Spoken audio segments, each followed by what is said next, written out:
the window, sunlight spilling over her hands as she clutched a photo of her late husband, Daniel.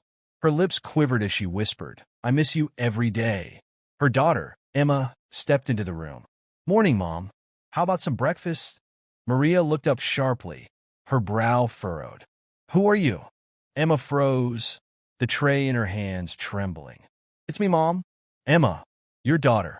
Maria's voice rose in fear. "No, you're not. You're pretending. I don't know why you're here, but you're not my Emma." Emma's heart broke as her mother turned away, clutching the photo tightly as though it were her only anchor.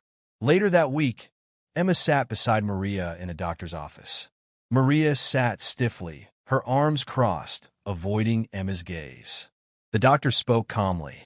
"Maria, I understand you've been feeling like your daughter isn't who she says she is. Can you tell me more about that?" Maria's voice was low and wary. "She looks like my Emma, but she isn't. My real Emma would never lie to me like this."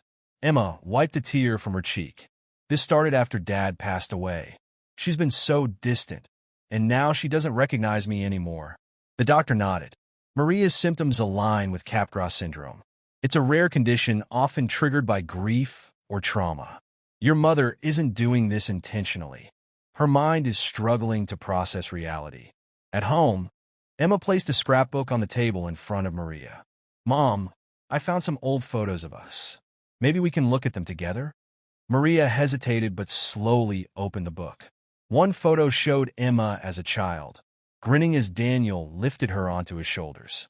Maria's expression softened, her finger tracing Daniel's face. "He was so proud of you." Emma swallowed hard. "He'd be proud of you too, Mom, for how strong you've been." For a fleeting moment, Maria looked at Emma, her eyes flickering with recognition. But then the doubt returned.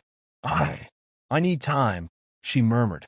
A few weeks later, Maria and Emma sat together in a therapy session at elles clinique. Maria held Emma's hand tentatively as the therapist guided them through their emotions. Maria turned to Emma, her voice fragile. "I don't always know who you are, but I want to try." Emma squeezed her hand gently. "That's enough, Mom. We'll figure this out together. If you or a loved one is struggling with Capgras syndrome or overwhelming grief, seek help from a mental health professional. Early intervention can provide hope